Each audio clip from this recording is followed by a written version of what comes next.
اعوذ باللہ من الشیطان الرجیم بسم اللہ الرحمن الرحیم۔ عزیزان من، آج مارچ 1982 کی 12 تاریخ ہے اور درس قرآن کریم کا آغاز سورہ الفتح سے ہی سمجھیے کہ ہو رہا ہے۔ 48ویں سورت ہے۔ سابقہ جمعہ کو درس کے وقت بارش کی وجہ سے احباب بہت کم تعداد میں تشریف لائے تھے، اور یہ سورہ جلیلہ جو ہے اس میں جو واقعہ مذکور ہے وہ سمجھ میں نہیں آ سکتا تاوقت سے کہ اس کا پس منظر سامنے نہ ہو، تو سابقہ درس میں وہ پورا درس اسی پس منظر کے لیے وقف ہو گیا تھا۔ تو اب میں یہ محسوس کر رہا ہوں کہ وہ احباب جنہوں نے وہ درس سنا تھا ان کو تو کوئی دقت نہیں ہوگی اس کے سمجھ میں جو بات آگے آتی ہے، لیکن جن کے سامنے وہ نہیں ہے انہیں اس میں دقت پیش آئے گی۔ تو میں سارے کا سارا تو دہرا نہیں سکتا، وہ تو پورا درس تھا اس کے اوپر مشتمل، اور مختصر الفاظ میں دہرانا ضروری بھی ہے، جیسا میں نے عرض کیا ہے اس کے بغیر بات آگے سمجھ میں آ نہیں سکے گی۔ حضور ہجرت کر کے مدینہ تشریف لے گئے، ٹھیک ہے، وہاں جا کے مملکت کی تشکیل بھی ہوئی، فتوحات بھی ہوئیں، لیکن جو نظام خداوندی ہے جس کے لیے اس الدین کو تمام نوع انسانی کے لیے ضابطۂ زندگی اور نظام حیات بننا تھا، اس کا معنوی مرکز قرآن کریم تھا۔ مملکت کا مرکز کی حیثیت سے نبی اکرم صلی اللہ علیہ وسلم سربراہ تھے، لیکن اس کا محسوس مرکز جو تھا اللہ تعالیٰ نے مکے یا کعبے کو ہی قرار دیا تھا۔ ویسے بھی عربوں کو کعبے کے ساتھ خاص نسبت تھی، دلبستگی تھی۔ اسلام سے پہلے جاہلیت کے زمانے میں بھی اس مرکزیت کے اعتبار سے قریش کی بہت بڑی عزت تھی۔ یہاں حج ہوتا تھا، عمرہ بھی ہوتا تھا، لیکن اس کی کچھ نوعیت اور شکل مختلف تھی۔ اسلام میں آ کے وہ چیز تو قائم رہی، لیکن مقصد اور منتہا اس کا صرف بدل دیا گیا تھا۔ کہنا یہ تھا کہ کعبے کی مرکزیت جو تھی وہ قائم تھی، اور نبی اکرم صلی اللہ علیہ وسلم نے جو نظام خداوندی متشکل فرمایا اس میں بھی مرکزیت کعبے ہی کو حاصل ہونی تھی۔ لیکن یہ عجیب چیز تھی، قرآن میں یہ ہے کہ مدینے میں بیٹھے ہوئے قد نرا تقلب وجہک فی السماء، کہ رسول ہم دیکھتے تھے کہ کس طرح تو بار بار اپنی نگاہوں کو آسمان کی طرف اٹھا کے للچائی ہوئی نظروں سے یہ آرزو تمہارے دل میں مچل رہی تھی کہ بار الہ اس نظام کا مرکز تو کعبے کو بننا ہے، اور کعبہ جو ہے وہ مخالفین کے قبضے میں ہے، مشرکین کے قبضے میں ہے، تو یہ بات تو جچتی نہیں ہے۔ اسے تو انہی کی تولیت میں ہونا چاہیے کہ جو اس نظام کو قائم کر رہے ہیں۔ تو وہیں اللہ تعالیٰ نے کہا تھا ان سے کہ یہ بات ٹھیک ہے، ہم جانتے ہیں کیا آرزو تمہارے دل میں مچل رہی ہے، بڑے حسین الفاظ ہیں، تو اس کی تولیت تمہارے قبضے میں آئے گی، تو یہ تو نظام تکمیل تک پہنچے گا اس وقت جبکہ وہ مرکز تمہاری تولیت میں ہو۔ لفظ تولیت قرآن نے استعمال کیا، بات ہے قرآن کے الفاظ کی بھی، تحویل یا قبضہ نہیں کہا، اس کے لیے بھی تولیت کہی ہے۔ سن 6 ہجری میں نبی اکرم صلی اللہ علیہ وسلم نے ایک خواب کے بنا پہ، جس میں یہ دکھایا گیا کہ آپ مکے میں حج کر رہے ہیں، تو آپ نے ارادہ فرمایا کہ سارا عرب اور عرب کے قبائل جتنے بھی ہیں وہ جاتے ہیں مکے میں، جاتے ہیں، حج کرتے ہیں، عمرہ کرتے ہیں، تو یہ حیثیت جو ہماری یہاں ہے اس حیثیت سے نہ صحیح، ہم عربوں کی حیثیت سے تو ہم وہاں جا سکتے ہیں۔ تو آپ نے کہا کہ عمرہ کے لیے ہم چلتے ہیں، جب آپ نے یہ اعلان فرمایا تو صحابہ کرام بھی آپ کی رفاقت میں، ہم رکابی میں حج کے لیے بڑی سعادت تھی. یہ تقریباً 1400 کے قریب صحابہ ساتھ تھے آپ کے، اور آپ تشریف لائے. مکے سے باہر ایک منزل پہ حدیبیہ جس کا نام تھا، وہاں آپ نے ڈیرا ڈالا اور مکے والوں کو یہ اطلاع بھیجی کہ ہم جنگ کرنے نہیں آئے، کسی قسم کا اور ارادہ نہیں ہے، ہم صرف عمرہ کرنے کے لیے آئے ہیں، اور ہم اسی طرح امن سے جائیں گے، مکے میں امن سے واپس نکل آئیں گے، ہم کسی قسم کی پرخاش نہیں ہوگی.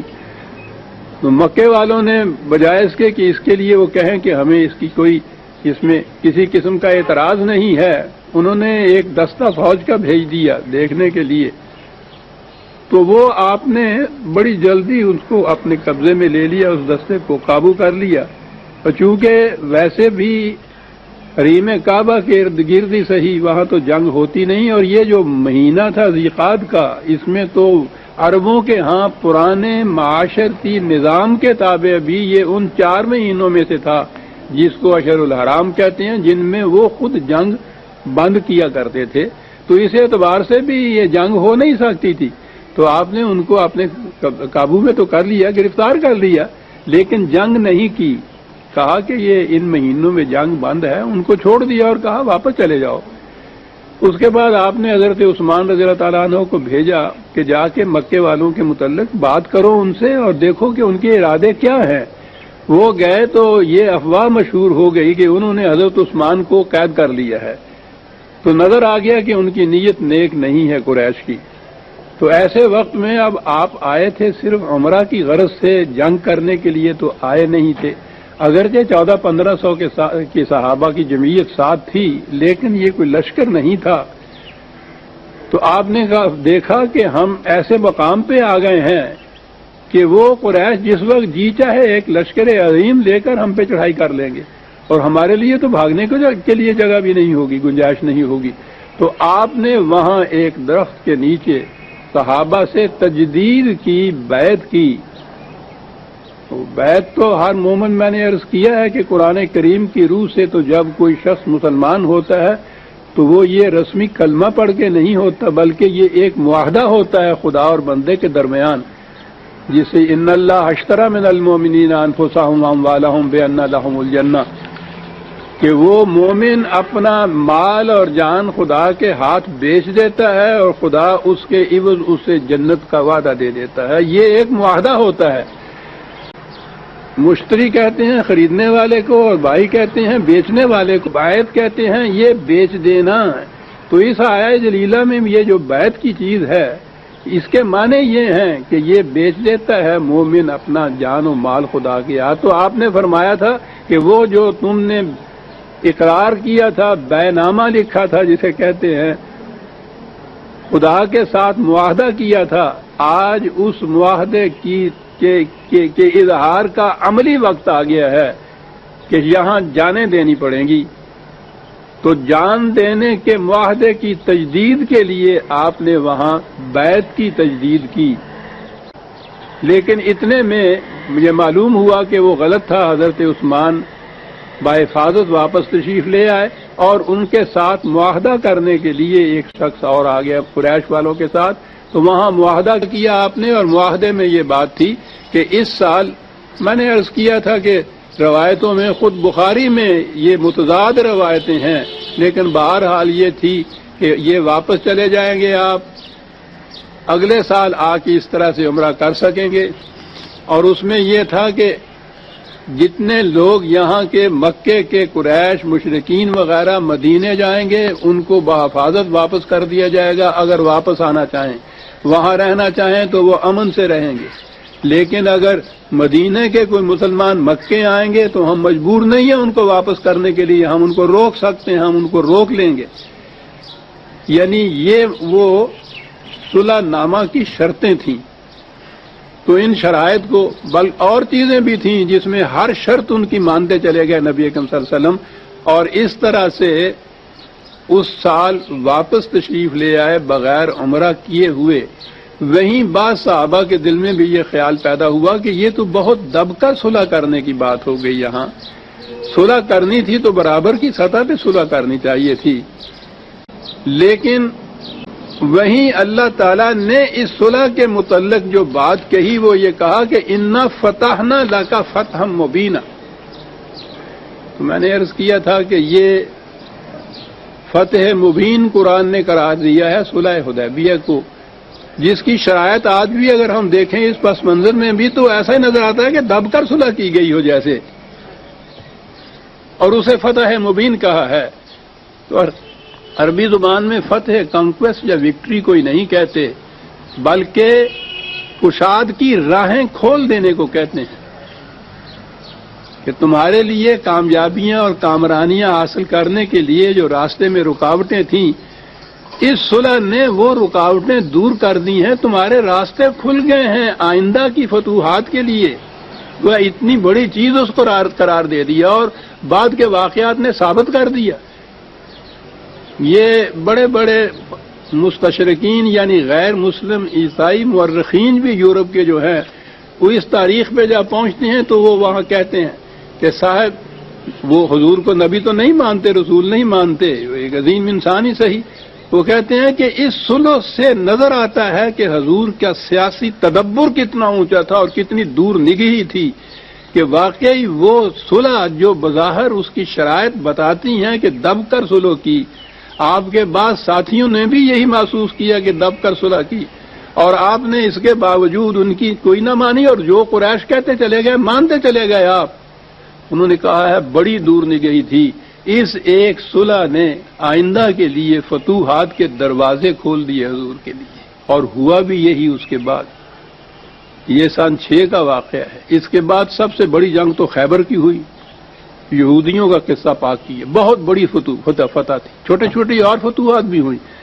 2 سال میں اتنی ترقی کی اسلام نے اور مسلمان ہونے میں کہ جب آپ سن 6 ہجری میں یہاں گئے ہیں حدیبیہ کے وقت میں تو حضور کی ہم رکاب 1400-1500 سے زیادہ صحابی نہیں تھے. 2 ہی سال بعد جب سن 8 ہجری میں مکے کی طرف آئے ہیں، جب جنگ کی نیت سے اب وہ آ رہے ہیں، اس وقت 10,000 کے قریب آپ کے ساتھ تھے، اور اس کے بعد جب حج کرنے کے لیے تشریف لائے ہیں آپ تو 1,00,000 کا مجمع تھا عرفات کے میدان میں. انا فتحنا لک فتحا مبینا. اس ایک صلح نے تاریخ کے دھارے کا رخ موڑ دیا تھا. یہ تھا وہ پس منظر جو میں نے عرض کیا ہے کہ پچھلے درس میں میں نے اس کو موضوع سخن بنایا. یہ کچھ کہنے کے بعد اب آپ سن لیجیے. آیت یہاں شروع ہوتی ہے، یہ سورہ جلیلہ سورہ فتح جن کو کہتے ہیں، انا فتحنا لک فتحا مبینا. آگے ہے اس کے لِیَغْفِرَ لَكَ اللَّهُ مَا تَقَدَّمَ مِن ذَنبِكَ وَمَا تَأَخَّرَ. اب آپ کوئی قرآن مجید اٹھا کے دیکھیے ترجمے والا، وہاں آپ کو ترجمہ اس کا ملے گا کہ یہ اس لیے کیا تاکہ اللہ تیرے وہ گناہ بھی معاف کر دے جو پہلے ہو چکے ہیں اور وہ بھی معاف کر دے جو بعد میں ہونے والے ہیں. کوئی ترجمہ اٹھائیے اور سوچئے. پھر پہلی بات تو آپ یہ سوچئے کہ پہلی آیت میں یہ کہا گیا ہے کہ انا فتحنا لک فتحا مبینا، بہت بڑی فتح ہے، کشاد کی راہیں، فتوحات کی راہیں، کامیابیوں کی راہیں، کامرانیوں کی راہیں کشاد ہو گئی ہیں، رکاوٹیں دور ہو گئی ہیں. یہ کاہے کے لیے فتح نصیب ہوئی ہے؟ اتنی بڑی عظیم چیز، تاکہ خدا تیرے گناہ معاف کر دے جو تو پہلے کر چکا ہے، جو تو نے بعد کرنے ہیں. دونوں میں کوئی ربط نظر آتا ہے آپ؟ پھر حضور نبی اکرم صلی اللہ علیہ وسلم کے متعلق یہ تصور کہ اتنے گناہ پہلے کیے ہوئے تھے پھر بعد میں بھی کرنے تھے، معاذ اللہ. اور پھر ان گناہوں کے متعلق یعنی ایک اعلان خدا کی طرف سے ہوتا ہے کہ ہم نے وہ بھی معاف کر دیے، آنے والے بھی ہم نے معاف کر دیے. یا اللہ، ہو رہا ہے، آ رہا ہے یہ ہر ترجمے میں، ہر تفسیر میں. کیا عرض کیا جائے عزیزان. اس سے پہلے بھی یہ ذم کا لفظ آ چکا ہے ہمارے سامنے اور ہر مقام پہ میں نے اس کی وضاحت کی تھی. عربی زبان میں یہ الفاظ جو ہیں متعدد معانی ہوتے ہیں ان کے. دیکھنا چاہیے کہ عرب کس کس معنوں میں کس کس مفہوم میں استعمال کرتے تھے ان لفظوں کو. بنیادی طور پر تو ضمب کہتے ہیں یہ مویشیوں کے پیچھے جو دم ان کی ہوتی ہے وہ ساتھ چپکی رہتی ہے. استعمال کے لیے جسے آپ مجازی معنی کہتے ہیں عرب استعمال کرتے تھے اس لفظ کو کوئی چیز جو دوسرے کے ساتھ چپکا دی جائے اس طرح کہ وہ جہاں جائے اس کے ساتھ چپکی ہوئی چلی جائے. ویسے آپ دیکھیں اس قوم کے متعلق کہ یہ کس طرح سے جو لٹرل میننگ سے جو مجازی معنی لیتے تھے ان میں بھی کیا خصوصیت ہوتی تھی. یعنی یہ جو چیز ہے کہ جہاں کوئی چیز جائے اس کے ساتھ وہ چپکی رہے وہ دم جو ہے وہ ایک چیز ہے ایسی کہ جہاں وہ مویشی یا وہ جانور جائے گا یہ ساتھ اس کے چپکی رہے گی. تو ساتھ چپکی رہنے کے معنوں میں یہ استعمال کرتے تھے کسی کے خلاف بہتان تراشی، تہمت تراشی، الزامات کسی کے خلاف عائد کر دینا، جو پروپیگنڈے کے زور پہ ایسا کرے کہ جہاں وہ جائے وہ اس کے خلاف الزام، اس کے خلاف تہمت، وہ بہتان ساتھ چپکا رہے اس کے. یہ کیا تھے بہتان، یہ کیا تھے الزامات جو یہ عرب تراشتے تھے حضور کی طرف. اور یہ ساری زندگی کم از کم اس وقت تک جہاں یہ آئی ہے آیت میں بھی عرض کروں گا اس وقت تک یہ چیز ان کے ہاں مسلسل طور پر پروپیگنڈے کے طور پر یہ چپکائی جاتی تھی حضور کے خلاف. خود لفظ الزام کے معنی بھی کسی چیز کا چپکا دینا ہوتا ہے. کیا چیزیں چپکائی ہوئی تھی؟ نبی اکرم صلی اللہ علیہ وسلم کا دعویٰ کیا تھا؟ ایک یتیم جس کے ساتھ کوئی جماعت بھی نہیں ہے، غریب بھی ہے، امارت بھی نہیں ہے، حکومت بھی نہیں ہے، جب دعویٰ کیا ہے آپ نے پہلا اعلان جو کیا تھا تو کہا تھا قریش سے یہ کہ آؤ میری بات سنو. اس سے پہلے عربوں کے ہاں منظم حکومت کا تصور ہی نہیں تھا. حکومت تھی نہیں ان کے ہاں، مملکت تھی نہیں ان کے ہاں، قبائلی زندگی تھی، پنچایتی زندگی تھی ساری. ان کے دائیں بائیں بڑی بڑی مملکتیں اور حکومتیں تھیں، ایران میں بھی تھی، روما میں بھی تھی. عربوں کے ہاں تصور ہی نہیں تھا. کہا کہ آؤ تمہیں میں بتاؤں میری دعوت کیا ہے. میری دعوت یہ ہے کہ میں ایک عظیم مملکت قائم کروں گا، ایسی مملکت کہ جس کے سامنے ایران اور روما کی مملکتیں بھی کچھ حیثیت نہیں رکھیں گی. مجھے اس مملکت کے امور کو سر انجام دینے کے لیے وزیروں کی ضرورت ہے، ساتھیوں کی ضرورت ہے، بوجھ بٹانے والوں کی ضرورت ہے. میں پوچھتا ہوں تم سے، تمہارے جو نوجوانوں سے، کون ہے جو میرا ساتھ دے اس کے اندر؟ وہ ہنس کے چل دیے کہ ذرہ ناچیز و تعمیر بیابان نگر، اندازہ لگائیے آپ کی. یعنی یہ ہے وہ چیزیں جو میں ابھی عرض کر رہا ہوں، ذنب جن کو کہا جائے گا کہ حیثیت کیا ہے آپ کی اور دعویٰ کیا لے کے بیٹھے ہیں. مملکت قائم ہوگی ایسی ایسی کہ جس میں ایران اور روما کی مملکتیں بھی ان کے سامنے سرنگوں ہو جائیں گی. مذاق کرتے تھے، تمسخر اڑاتے تھے. دوسرے تیسرے سال پھر آپ نے اس کو دہرایا تھا. حالت یہ تھی کہ جو شخص آپ کے ساتھ اسلام لا کے آپ کے ساتھ ہوتا تھا اتنی اذیتیں اتنی تکلیفیں بام پہنچاتے تھے، زندگی اجیرن. خود حضور اور آپ کے ساتھ آپ کے جو اہل خاندان وغیرہ تھے 3 سال تک تو معصور رکھا تھا ایک وادی کے اندر. انہوں نے ان کو کھانا دانا پانی تک وہاں نہیں پہنچنے دیتے تھے. دعویٰ اس زمانے میں بھی آپ کا یہ تھا.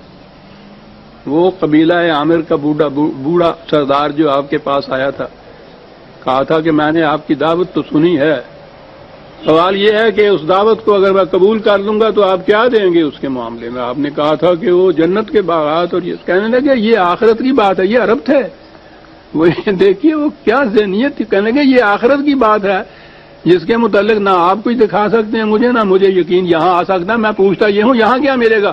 آپ نے فرمایا تھا کہ شہروں کی فتوحات اور عظیم مملکت. دعوی نبوت کی ابتدائی چند سالوں میں یہ چیزیں آپ پیش کر رہے تھے. اور حیثیت یہ تھی کہ اپنے گھر بار کو چھوڑ کے دوسرے وطن میں دوسرے شہر میں جا کے پناہ لینی پڑی، جس کو ہجرت کہتے ہیں آپ. اور دعوی یہ تھے. تو آپ غور فرمائیے کہ ان حالات میں وہ قریش کیا کیا نہ کہتے ہوں گے. جو قرآن میں یہ ہے کہ استہزاء اور تمسخر اور قسم قسم کے الزامات اور بہتانات اور یہ چیزیں، یہ ساری چیزیں وہ چپکاتے تھے ایک ہی مقام کے اوپر. 2 لفظوں میں تو ایسی بات کہہ دی ہے کہ سب کچھ سمجھ میں آ جاتا ہے. کیا کچھ وہ کہا کرتے تھے. 52/29 52/29 فذکر فما انت بنعمت ربک بکاہن ولا مجنون. خدا مدافعت کر رہا ہے کہ تو یہ بات پہنچائے جا، ان تک دہرائے جا اس چیز کو، گھبراؤ نہیں اس سے. خدا اس کی شہادت دیتا ہے کہ تو اس کی نعمتوں سے نوازا گیا ہے، اس لیے تو کاہن نہیں ہے. وہ کہتے تھے کاہن ہے. ان کے ہاں یہی جو مندروں کے اندر قسمتیں بتانے والے اور فال لینے والے یہ جو ہوتے تھے مذہبی پیشہ ور، یہ کاہن کہلاتے تھے. کچھ تو یہ کہتے تھے کہ یہ ان میں سے ہی ہے جو بیٹھا ہوا قسمتیں بتایا کرتا ہے، اور اسی بنا پہ بھی یہ کہہ رہا ہے کہ صاحب اتنی بڑی مملکت تمہارے حصے میں آ جائے گی، خود رہنے کے لیے گھر نہیں مل رہا میاں، یعنی بقول ان کے. کچھ کہتے تھے مجنون، وہ کہتے تھے نہیں یہ تو پاگل ہو گیا ہے معاذ اللہ. قرآن دہرا رہا ہے ان چیزوں کے کہ وہ کیا چیزیں تھیں، ذنب تھے، وہ کون سے تھے جو ان کے پیچھے لگاتے تھے. پاگل ہو گیا ہے یہ. تو آپ سوچ لیجئے کہ جس کو دیوانہ کہا جائے کتنا بڑا یہ الزام ہے. پاگل ہے، دیوانہ ہے. کیا بات ہے. اس دیوانگی کی بے ساختہ ذہن میں آ گیا وہ مصرع کہ خلق پس دیوانہ ہو، دیوانہ بکارے. پاگل کے پیچھے دنیا تالیاں مارتی پھرتی ہے، مذاق اڑاتی ہوئی، لونڈے ان کے پیچھے لگے ہوئے ہوتے ہیں، اور وہ دیوانہ اپنے ایک مقصد کے پیچھے چلا جا رہا ہے، اس کو پرواہ نہیں ہوتی کہ مجھے کون کیا کہہ رہا ہے. خلق پس دیوانہ ہو، دیوانہ بکارے. یہ تھی وہ دیوانگی. خدا کہہ رہا ہے ولا مجنون. یہ پاگل پن نہیں ہے، بات نہیں. وہ کہتے تھے یہ اس پہ کسی نے جادو کر دیا، وہ ٹونا کر دیا جسے کہتے ہیں، بہتی بہتی باتیں کر رہا ہے. اندازہ لگائیے کیا رہا ہے. ایران اور روما کی سلطنت جو ہے اس کی کنجیاں تمہارے ہاتھ میں دے دوں گا میں. آپ سمجھ رہے ہیں نا. اس منظر کو سامنے رکھیے کہ کیا نقشہ تھا یہ حضور کا، اور کیا کچھ وہ کہتے تھے. بعض کہتے تھے کہ نہیں یار کوئی دیوانگی والی بات نہیں ہے، تو پھر کیا ہے. ام یقولون شاعر. کیا ہے شاعری کر رہا ہے. شاعری کے معنی ہے تخیلات کی دنیا کے اندر گم ہوا. شاعروں کو بھی تو دیکھیے نا، وہ کہیں اپنے آپ کو اللہ تک پہنچائے ہوئے ہوتے ہیں، وہ اپنے آپ کو شہنشاہ عظیم سمجھتے ہیں. شاعری ہے تخیلات کی دنیا کے اندر جو جی میں آئے گا بل شاعر. اور ان کے ہاں تو پھر شاعر پوچھو نہیں، عربوں کے ہاں کا شاعر کیا ہوتا تھا سر. کہتے تھے شاعر، اور اگلے ٹکڑے نے بات واضح کر دی. کہتے ہیں کہ اس کو سیریسلی مت لو جو کچھ یہ کہہ رہا ہے. شاعر نتربص بہی ریب المنون. شاعر ہے، زمانے کی گردشیں ان تخیلات کو خود مٹا دے گی، تم کیوں وری کر رہے ہو. زمانے کی گردشیں. شاعروں کے تخیلات کبھی بھی محسوس شکل کے اندر، کنکریٹ فارم کے اندر کبھی متشکل نہیں ہوتے. زمانے کی گردشیں ہی ان کو مٹا دیتی ہیں. عربوں کے ہاں بھی یہ چیز نتربص بہی ریب المنون. تھوڑا سا انتظار کرو، زمانے کی گردشیں خود ہی مٹا دیں گی اس کو، وری نہ کرو. جواب ملتا ہے قل، خدا کی طرف سے، تربصو، میں بھی یہ چاہتا ہوں کہ تم انتظار کرو. انی معکم من المتربصین، اور میں بھی انتظار کرتا ہوں اپنی طرف. کرو انتظار، میں بھی انتظار کرتا ہوں. قل اعملوا علی مکانتکم انی عامل. تم اپنے پروگرام کے مطابق کرو جو کچھ کرنا ہے. مجھے تو خوشی ہوئی جو تم نے کہا ہے کہ انتظار کرو، میں تو چاہتا ہی ہوں. تم اپنی جگہ اپنے پروگرام پہ عمل کرو اور پھر انتظار کرو. اور مجھے اتنی اجازت دو کہ میں اپنے پروگرام کے مطابق کام کرتا جاؤں. میں نہ دخیل ہوتا ہوں تمہارے پروگرام میں، اور تمہارے اوپر یہ بھی شرط ہے کہ میرے پروگرام میں تم دخیل نہ ہو. سوف تعلمون، دیر کی بات نہیں ہے. یہ قیامت میں جا کے میں نہیں کہتا کہ وہاں جا کے پتا چلے گا کہ کیا ہوا. سوف تعلمون، ابھی ان قریب پتا چل جائے گا کہ کون اپنے دعوے میں سچا ہے.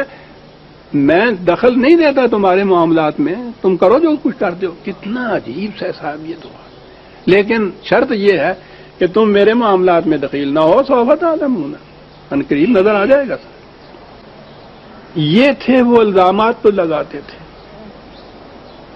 کس حد تک یہ چیز پہنچ گئی تھی وہ تاریخ میں وہ واقعہ دل پاش ہے. حضور ہجرت کی رات جب تشریف لے آنا تھا تو کعبے میں آپ گئے، اور کعبے کے کلید بردار یہی شیبانی کا خاندان جو ہوتا ہے، اس سے کہا کہ ذرا کعبے کو کھول تو دو، میں جاتے وقت چاہتا ہوں کہ اس کی زیارت کر جاؤں. اس نے کہا جاؤ بے جاؤ، معاذ اللہ، نقل کفر نہ باشد. ان کے الفاظ میں بات کر رہا ہوں. نہیں کھولا اس نے. آپ نے کہا کہ ٹھیک ہے شیبانی، آج تم نے یہ نہیں کھولا، وہ وقت آئے گا کہ کعبے کی کنجی میرے ہاتھ میں ہوگی، اور میں اسے جس کے ہاتھ میں دے دوں گا قیامت تک کوئی اس سے چھین نہیں سکے گا. اپنے دعوی کی صداقت پر یہ یقین تھا، یہ ایمان تھا. عام الفاظ میں جنہیں پیشین گوئیاں کہتے ہیں، یہ وہ بات نہیں تھی.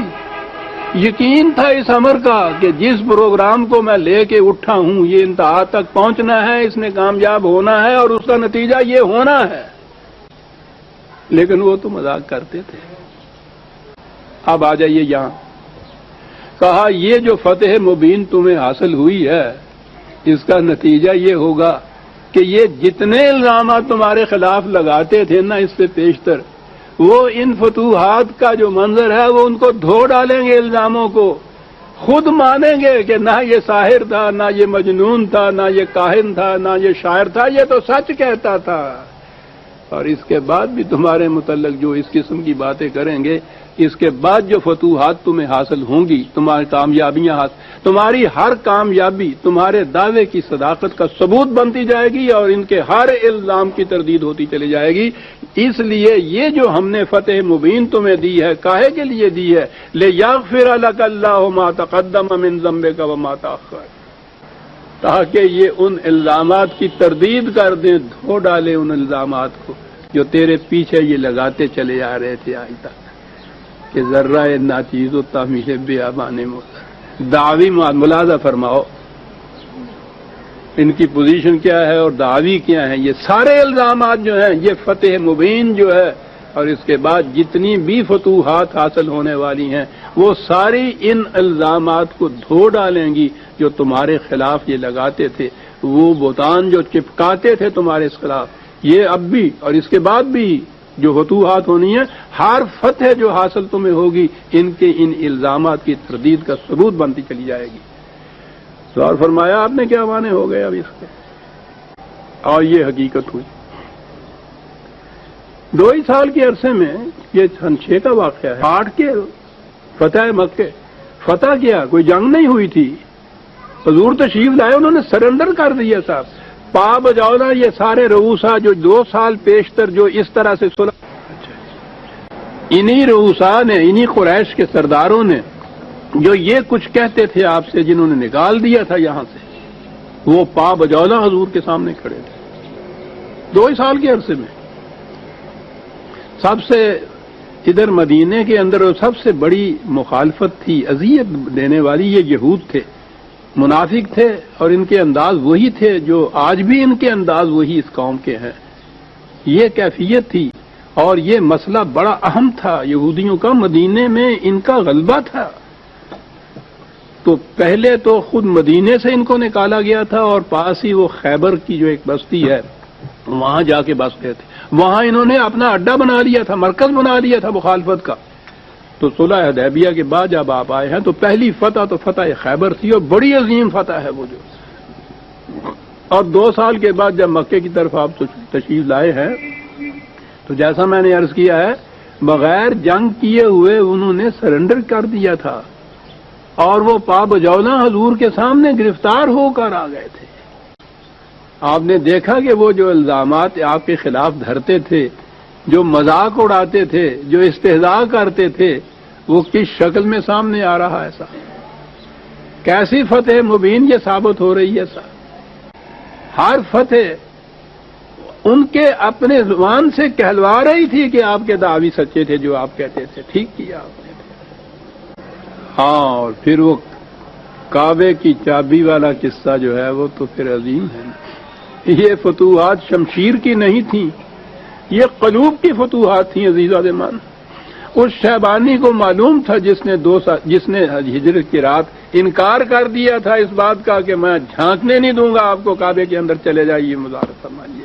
اس کعبے کی چابی آپ کے ہاتھ میں تھی، اور یہ کوئی چھوٹی سعادت نہیں ہے کعبے کا کلید بردار ہونا ان کے ہاں۔ اب ہارے کے ذہن میں تھا کہ حضور نے یہ فرمایا تھا جاتے وقت کہ جس کے ہاتھ میں میں یہ چابی دے دوں گا قیامت تک کوئی اس سے نہیں چھین سکے گا۔ وہ سوچ رہے تھے کہ نہ معلوم یہ سعادت کس کے حصے میں آنے والی ہے۔ آپ نے سب کی طرف نگاہ ڈالی اور وہی شیبانی جو کھڑا تھا اس کے ہاتھ میں جا کے وہ چابی دے دی۔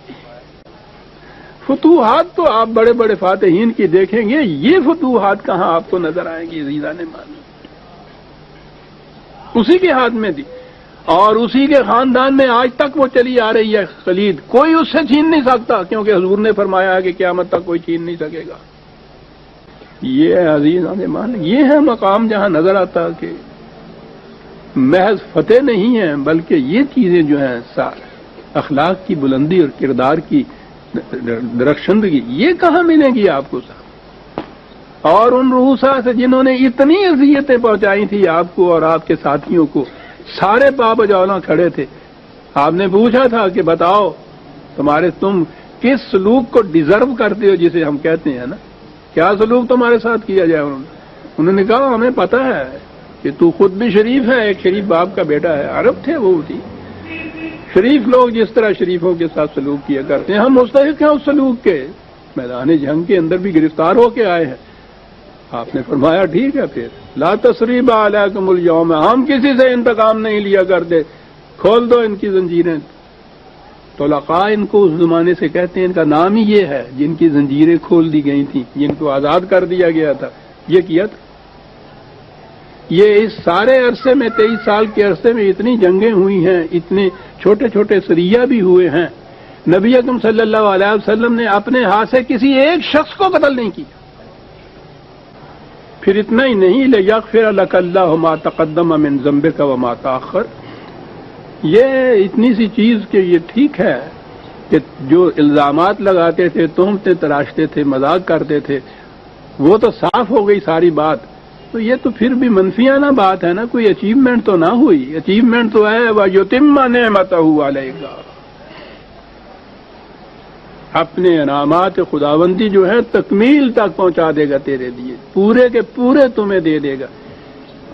وہ کیا انعام ہے؟ وہ نعمت خداوندی کیا ہے؟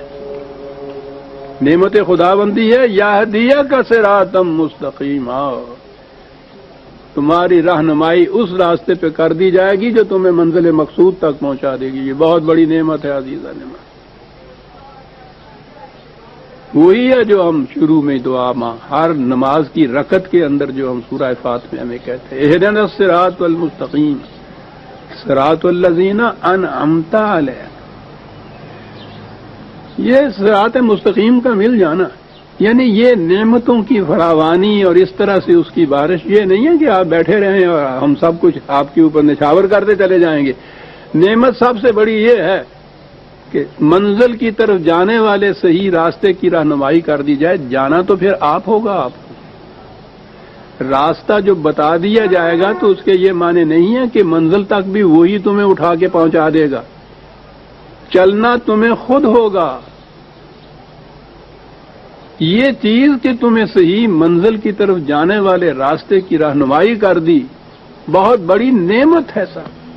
البتہ اس کے ساتھ اور ہے بات، وَيَنْصُرَكَ اللَّهُ نَصْرًا عَزِيزًا، اور اس طریق سے کہ تم اس صحیح راستے صراط مستقیم کے اوپر چلتے جاؤ گے، اللہ کی نصرت حاصل ہوگی، غلبہ حاصل ہوگا۔ یہ صلح حدیبیہ کے بعد کی فوری آیات ہیں یہ جو نازل ہوئی ہیں، اور اس کا نتیجہ یہ تھا کہ وہ کچھ ساتھی جن پہ صلح کی شرائط کی بنا پہ کچھ افسردگی چھا گئی تھی، وہ سمجھتے تھے کہ یہ دب کر صلح ہوئی ہے، اور میں سمجھتا ہوں کہ وہ جو بیعت لی تھی حضور نے، اس کے بعد جو ولولہ شہادت ابھرا ہے ان کے دلوں کے اندر، میں سمجھتا ہوں اس کی بھی وجہ تھی کہ موقع ہی نہ ملا ہمیں یہ بتانے کا کہ خدا کے ہاتھوں میں جان و مال بیچنے والوں کی کیفیت ہوتی کیا ہے۔ یہ بھی ایک چیز تھی جس کی وجہ سے کچھ مایوسی تھی، اور اس لیے خدا نے یہ کہا هو الذی انزل السکینۃ فی قلوب المؤمنین لیزدادوا ایمانا مع ایمانہم، تو خدا نے ان کے قلوب میں پھر ایک تسکین پیدا کر دی۔ یہ واقعات جو آئے اس کے بعد ایک ایک واقعہ نے ان کے قلب مضطرب میں تسکین کا سامان پیدا کر دیا، سکون ہوا انہوں نے کہ ٹھیک ہے، دب کے صلح والی بات نہیں تھی، اس سے ہم مغلوب نہیں ہوئے، مفتوح نہیں ہوئے، محکوم نہیں ہوئے، بلکہ نصرت خداوندی ہمارے ساتھ ہوئی، غلبے پر غلبہ، فتح پہ فتح ہوتی چلی جا رہی ہے، سکینت مل رہی ہے قلوب مومنین کو۔ اور پھر لیزدادوا ایمانا مع ایمانہم، وہ جو انگریزی کا محاورہ ہے نتھنگ سکسیڈز لائک سکسیس، بڑی چیز ہے وہ۔ ایک کامیابی جو ہوتی ہے اگلی کئی کامیابیوں کے راستے کھول دیتی ہے۔ کہا کہ ان چیزوں سے ان کا جو ایمان تھا اس ایمان میں اور اضافہ ہو گیا، ایمان تو پہلے بھی تھا، تو ایمان میں اضافے ہوتے ہیں کہ جو دعاوی ہم لے کر اٹھتے ہیں اور ان کو ہم پہلے ایبسٹریکٹ طور پر صحیح مانتے ہیں، عقیدے کے طور پر صحیح مانتے ہیں کہ ایسا ہوگا، یہ بھی ایمان ہے کہ ہم یہ اس پہ یقین رکھیں کہ ایسا ضرور ہوگا، لیکن جب وہ بات پھر واقعہ ہو جاتی ہے تو آپ دیکھتے ہیں کہ اس میں کس قدر محکمیت آ جاتی ہے، استحکام آ جاتا ہے اس ایمان کے اندر۔ یہ ایمان محکم ہوتا ہے اس طرح سے کہ اپنے دعاوی کے نتائج آپ کے سامنے آتے چلے جائیں۔ یہ ہے لیزدادوا ایمانا مع ایمانہم، ایمان پہلے ان کا تھا، اس میں اضافہ ہوتا چلا گیا ہر فتح سے، ہر غلبہ سے۔ اور کس طرح سے یہ ہوا؟ وَلِلَّهِ جُنُودُ السَّمَاوَاتِ وَالْأَرْضِ، قرآن نے اس کا ذکر متعدد مقام پہ کیا ہے۔ یہ جو جنود ہیں، لشکر خدا کے، یہ ارض کے جو لشکر ہیں وہ تو ہمارے سامنے ہیں، دنیا کے سامنے ہیں، تاریخ کے سامنے ہیں۔ یہ جتنے لشکر یہ عطا کر حضور کی فوجیں، یہ سارے اللہ کی جنود تھے، یہ اللہ کے سپاہی تھے، اسی کے لشکر تھے، لیکن وہ سماوات کے ایک جنود کا بھی ذکر کرتا ہے، اور یہ ہیں وہ فطرت کی قوتیں، ملائکہ کی قوتیں جو تقویت پیدا کرتی ہیں۔ یہ کیسے ہوتا ہے؟ جنود السماوات والارض۔ بدر کے میدان کا واقعہ قرآن کریم نے متعدد مقامات پر دہرایا ہے۔ یہ ہے حنین کے واقعہ میں، ثم انزل اللہ، حنین کا بھی جب ذکر آئے گا تو آپ دیکھیں گے بڑا سخت مارکا تھا، اور اس میں پہلے قدموں میں بڑی سخت شکست ہوئی تھی، ان کے اوپر پسپائی ہوئی تھی، ان کو بڑی ہی پریشانی کا عالم تھا، لیکن اس کے بعد پھر جو پلٹا لیا ہے تو ان کی یہی جو شکست تھی وہ جب فتح میں بدلی ہے، تو قرآن نے کہا ہے ثم انزل اللہ سکینتہ علی رسولہ وعلی المؤمنین وانزل جنودا لم تروها۔ یہ ہے چیز جو میں کہہ رہا تھا، خدا نصرت کرتا ہے ایسے لشکروں سے کہ جنہیں تم دیکھ نہیں سکتے۔ یہ دوسری جگہ ہے، یہ ہے 9/26۔ دوسرے مقام پہ یہ کہا ہے کہ یہ جنود السماوات جو آتے ہیں وہ آتے ہیں لیثبت اقدامکم، وہ کرتے کیا ہیں؟ تمہارے قدموں میں استقامت پیدا کر دیتے ہیں۔ سپاہی یہی ہوتے ہیں وہ تلواریں لے کے نہیں اوپر سے آتے، یہی سپاہی ہوتے ہیں. اور بڑی چیز ہے میدان جنگ میں سپاہی کے قدموں میں استقامت پیدا ہو جانا، لغزش نہ پیدا ہونا، یہی کامیابی کی دلیل ہوتی ہے. یہ کیا ہوتا ہے کہ جب وہاں میں آؤں گا تو پھر عرض کروں گا اس مقام پر کہ یہ استقامت اپنے ایمان کے نتائج کو جب محسوس طور پر انسان سامنے اپنے دیکھتا ہے تو اس سے وہ یقین محکم ہو جاتا ہے. اس سے انسان کے قدموں میں ایک استقامت آتی ہے، لغزش نہیں پیدا ہونے دیتی یہ بات کہ جس بات پہ میں یقین رکھتا تھا، جو میرے دعاوی تھے وہ سچے ہو کے سامنے آ رہے ہیں میرے. اس سے ایمان بڑھتا ہے. یہ کیفیت حاصل ہوتی ہے جنود السماوات جسے قرآن نے کہا ہے، ان سے ایک نفسیاتی کیفیت پیدا ہوتی ہے انسان کے اندر ان چیزوں سے، اور اس کا نتیجہ ہوتا ہے کہ اس کے قدموں میں پھر لغزش نہیں آتی. وَقَانَ اللَّهُ عَلِيمًا حَكِيمًا. اور یہ اس لیے کہ خدا کو یہ علم ہے سارا، اور پھر وہ علم کے ساتھ ایک حکمت کی چیز جو ہے، ریشنلی یہ سب کچھ وہ کرتا ہے. ایسے نہیں ہے کہ تمہیں بیٹھے بٹھائے ہوئے فوق الفطرت قوتیں آ جائیں اور وہ مارتی چلے جائیں، تم بیٹھے ہوئے ہو اور اس کے بعد جا کے تم میدان جنگ کے اوپر فتح حاصل کر لو. ایسا نہیں، علیمن کے ساتھ حکیمہ ہے. جو چیز اس طرح سے فوق الفطرت طریقے سے ہوتی ہے اس میں تو حکمت کوئی نہیں ہوتی، وہ تو ریشنلی نہیں ہوتا، ریزن اس کے لیے نہیں آپ دے سکتے. آپ نے دیکھا کس مقام پہ کیا لفظ، میں نے عرض کیا تھا کہ قرآن کے ایک ایک لفظ پہ کھڑے ہو کے سوچا کیجیے. جنود السماوات آتے ہیں، لیکن وہ بھی جب علم انسانی آگے بڑھے گا، جب اس کا تجزیہ کرے گا، جب حکمت سے کام لے گا، ریشنلائزیشن ہوگی جب ان امور کی، اس وقت یہ نظر آئے گا کہ یہ چیز جو تھی یہ کس طرح سے واقع ہوئی تھی. ایسے بات نہیں کہ ذہن میں ہی تمہارے نہ آ سکے، عقل اس کو تسلیم ہی نہ کر سکے، تم اس کی جسٹیفیکیشن نہ دے سکو، کوئی ریزن نہ دے سکو اس کے لیے. یہ اس قسم کے معجزات نہیں تھے.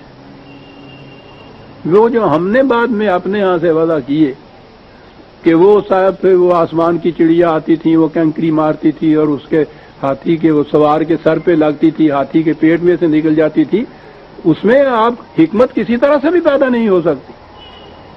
وہ خدائے حکیم کا فعل نہیں ہوتا، آپ اس کو ایکسپلین ہی نہیں کر سکتے کہ کیسا ہوا، سوائے اس کے ساتھ معجزہ تھا، ہو گیا. بدر کے میدان میں جیسے ہم نے میں آگے آتا، ایسی صورت میں وہ بات آئے گی کہ جب دیکھا کہ اس طرح سے فتح نہیں ہو رہی، شکست ہو رہی ہے، تو آپ نے مٹھی بھر کے کچھ کینکریوں کی یوں مارا اور وہ قریش کے سپاہیوں کی آنکھوں میں جا کے لگی، سب اندھے ہو گئے اور بھاگ گئے. حکیمہ نہیں ہے یہ معجزہ، تو وہی وہ ہوتا ہی وہ ہے کہ جس میں عقل عاجز آ جائے. یہ تو لفظی جس سے ہے. تو جہاں انسان کا عقل اور فکر اور تدبر عاجز آ جائے، سمجھ نہ سکے، اس کام کو آپ علیمن حکیمہ کیسے کہہ سکیں گے صاحب؟ جو ہی یہ بات کہی کہ وہ جنود السماوات کی مدد دیتے ہیں، فوراً واضح کر دیا کہ علم انسانی جب اوپر اٹھے گا اور ان مقامات کی طرف آئے گا تو اسے پتہ چلے گا کہ یہ ساری چیزیں حکمت پر مبنی تھی. یہ کاہے کے لیے سارا کچھ کیا گیا؟ لِيُدْخِلَ الْمُؤْمِنِينَ وَالْمُؤْمِنَاتِ جَنَّاتٍ تَجْرِي مِن تَحْتِهَا الْأَنْهَارُ خَالِدِينَ فِيهَا وَيُكَفِّرَ عَنْهُمْ سَيِّئَاتِهِمْ. یہ سب کچھ جو کیا اس کا نتیجہ یہ تھا. عزیزان من، میں ہر بار یہ چیز واضح کرتا ہوں کہ مرنے کے بعد کی جنت اور وہاں کا دوزخ، اس پہ ہمارا ایمان ہے، لیکن قرآن نے جو کچھ کہا ہے اس میں جنت یہیں سے شروع ہو جاتی ہے، جہنم یہیں سے شروع ہوتا ہے. جنت کا تو باہر ہمیں پتہ نہیں ہے، ہم ایسے سعادت مند ہیں ہی نہیں کہ ہمیں پتہ چلے یہاں سے شروع ہوتا ہے. جہنم کا تو پتہ ہے نا جہاں سے شروع ہوتا ہے. جلتے ہو نا، بھونتے ہو نا، چیختے ہو، چلاتے ہو، اور پھر یہ کیفیت فما هم بخارجین من النار. جتنی جی چاہے کوشش کرو کہ یہاں سے نکل جاؤ، نکل بھی نہیں سکو. ساری دنیا ایک جہنم میں ہے اس وقت عزیزان من. قیامت موجود جو ہے سخنز نامہ و میزاں دراز تر ہوئی، ہزار حیف نہ بینی قیامت موجود۔ اس قیامت کی باتیں تو بہت تم کرتے ہو، افسوس اس بات پہ ہے کہ جو موجود قیامت ہے وہ تمہیں نظر نہیں آ رہی ہے۔ قرآن قیامت موجود کا بھی ذکر کرتا ہے۔ یہ جو اس نے کہا ہے کہ سکینت دیں گے، فتوحات سے کشاد ہو جائے گی راستوں کی، کائے کے لیے ہوگا؟ اس دنیا کی جنت ہے وہ جو آپ کو دی۔ جو کچھ ان سے ملا تھا، میں آؤں گا جب نبی حضرت عمر رضی اللہ تعالیٰ عنہ کے زمانے میں ایران جب فتح ہوا ہے تو فتوحات ایران میں جو چیزیں ان کو وہاں نظر آئیں اور ملی، وہاں جو سپہ سالار نے عمر بن عاص سے انہوں نے جو چٹھی لکھ کے خط بھیجا حضور کو، حضرت عمر خلیفہ کو، اس میں یہ لکھا تھا کہ وہ قرآن نے جن نعمتوں کا ذکر کیا ہوا ہے جنت کے اندر، ہم نے اپنی آنکھوں سے یہاں دیکھا ہے ان کو۔ ان کے مالک بنے تھے اس قسم کی نعمتیں، اس قسم کے ثمردار درخت کہ جو کبھی خشکی نہ ہوں، رواں پانی ان کے نیچے سے جائے، سڑان والا پانی نہیں، آب رواں، جوئے نور چلتی رہے ہمیشہ کے لیے۔ وَيُكَفِّرَ عَنْهُمْ سَيِّئَاتِهِمْ، وہاں وہ کہا تھا نا کہ وہ جو تمہاری طرف چشمہ کرتے ہیں الزامات ان کو دھو، یہاں یہ کہا کہ یہ جو چھوٹی موٹی ناہمواریاں پیدا ہو جاتی ہیں ان معاملات میں، کوئی تدبیری غلطی ہو جاتی ہے، یہ سب کچھ ہوتا ہے انسانوں کے ہاتھوں سے، یہ سب کچھ جو کیا یہ سارا کچھ ہوتا ہے، کچھ غلطیاں ہوتی ہیں، کچھ صاف ہوتا ہے، کچھ نسیان ہوتا ہے، تدبیری طور پہ غلطی ہو جاتی ہے، لیکن جب آخر الامر فتح ہو جاتی ہے تو وہ ساری ڈھک جاتی ہیں، وہ باقی نہیں رہتی۔ کہا یہ ساری فتوحات اس لیے دی ہم نے کہ تمہارے خلاف جو الزامات چسپاں ہوتے تھے وہ دور ہو جائیں، اور یہ جو کوئی تدبیری غلطیاں، کوئی صاحب، یہ انسان ہے بہرحال، یہ جو لشکر ہے، یہ سپاہی ہیں تمہارے ساتھی جو ہیں، یہ کچھ ہو سکتا ہے، لیکن آخر العمل جو اتنی بڑی فتوحات ہوئی ہیں نا، انہوں نے ان غلطیوں کی جو نقصانات ہونے تھے ان نقصانات کی تلافی کر دی ہے سر۔ اب یہ بھی نہ معلوم ہو گیا ہمیں کہ نقصان کی تلافی کیسے ہوتی ہے۔ توبہ اسے کہتے ہیں کہ جو کسی تدبیری غلطی سے نقصان ہو، اس نقصان کی تلافی ہو جائے اور اس سے پھر زیادہ کچھ ملے۔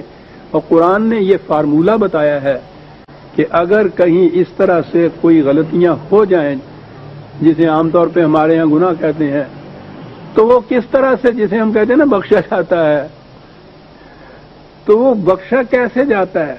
قرآن کا بڑا عظیم فارمولہ ہے جس کو ہمیشہ یاد رکھنا چاہیے۔ توبہ کے معنی یہ ہے ان الحسنات یذہبن السیئات، 11/114۔ ناہمواریاں پیدا کرنے والے کام اگر کہیں تم سے ہو جائیں غلطی سے، کوئی تدبیری غلطی ہو جائے، صاحب ہو جائے کہیں، تو اس کے نقصان کی تلافی کا طریقہ یہ ہے کہ ایسے کام کرو کہ جو اس سے زیادہ نفع بخش ثمرات اور نتائج پیدا کر دے۔ یہ ہے طریقہ، وہ بھی پورا ہو جائے نقصان جو ہوا ہے تمہارے ہاں، اور کچھ زائد بھی تمہیں مل جائے۔ یہ ہے جی توبہ کے معنی۔ جس غلطی کا نتیجہ کچھ نقصان دہ ثابت ہوا ہے، ایسا حسن کارانہ کام اس کے بعد کیا جائے، ایسا بزنس کیا جائے آج کی اصطلاح میں کہ وہ جو لاس ہوا ہے پہلے بزنس سے، پہلے کسی طرح کے کاروبار سے، وہ بھی پورا ہو جائے اور اس کے بعد کچھ اور زیادہ بھی مل جائے۔ یہ ہے جسے آپ توبہ کہتے ہیں، اور بخشش جسے کہتے ہیں۔ وَكَانَ ذَلِكَ عِندَ اللَّهِ فَوْزًا عَظِيمًا۔ کیا لفظ آ گیا ہے! جو میں اشارات میں یہ کہہ رہا تھا وہ تو لفظ ہی آ گیا سامنے۔ تمام مذاہب کے اندر منتہا جو ہے وہ نجات ہے، لفظ یہی آتا ہے، سیلویشن کا ہی لفظ آتا ہے، مکتی کا لفظ آتا ہے، نجات کا لفظ آپ کے یہاں بھی آتا ہے۔ کیا معنی ہوتے ہیں اس چیز کے؟ کسی عذاب میں گرفتار، کسی مصیبت میں گرفتار ہو تو وہاں سے چھٹکارا ہو جائے، اسے نجات کہتے ہیں۔ مصیبت میں پہلے وہ پھنسے، اس سے نکل جائے تو ملا تو کچھ نہیں نا، وہ جو اس میں گرفتاری ہوئی تھی، یہ جو بند تھے، جو ہتکڑیاں لگی تھیں، جو قید خانے میں گیا تھا، وہاں سے آنے کے بعد یہی ہوگا نا، جیسا پہلے تھا ویسا ہو گیا۔ صبح کو اچھا بھلا تھا، دوپہر کو بخار ہوا اسے، علاج کیا، شام کو بخار اتر گیا، نجات ملی اس مرض سے، تو کیا ہوا؟ جیسا وہ صبح کو تھا ویسا ہی ہو گیا نا، ایز یو ور ہوتا ہے نا، یہ کچھ حاصل نہیں ہوتا۔ ساری دنیا کے مذاہب میں نجات کا تصور ہے یہ کہ انسان سے غلطیاں ہوئی، گناہ ہوئے، کچھ اس کو عذاب ملا، کچھ اس کو سزا ملی، سزا ملنے کے بعد وہ 3 مہینے 6 مہینے کی قید تھی، قید اس نے کاٹ دی، پھر واپس باہر آ گیا، تو یہ ہو گیا نجات۔ یعنی یہ ہے سارا سلسلہ رشد و ہدایت، خدا کی تخلیق، کائنات، پروگرام، نظام، کہ انسان جیسا پہلے تھا ویسا ہی پھر ہو جائے۔ مینا سزت خدائرہ، اندازہ لگائیے یہ کھیل کیا ہے کہ جیسا تھا ویسا ہی ہو گیا۔ قرآن اس کے لیے فوز کا لفظ استعمال کرتا ہے۔ میں کیا عرض کروں اپنے یہاں اس کے لیے لفظ کیا ہے؟ فائز المرام ہونا ہم کہتے ہیں، فوز جو ہے اچیومنٹ کو کہتے ہیں، کچھ حاصل ہونا، ویسے کا ویسا ہو جانا نہیں جیسا پہلے تھا، کچھ حاصل ہونا۔ ذالک عند اللہ فوزا عظیم، خدا کے قانون کی روح سے یہ بہت بڑی اچیومنٹ ہے جو تمہیں ملے گی۔ اور دوسری طرف وقت ہو گیا،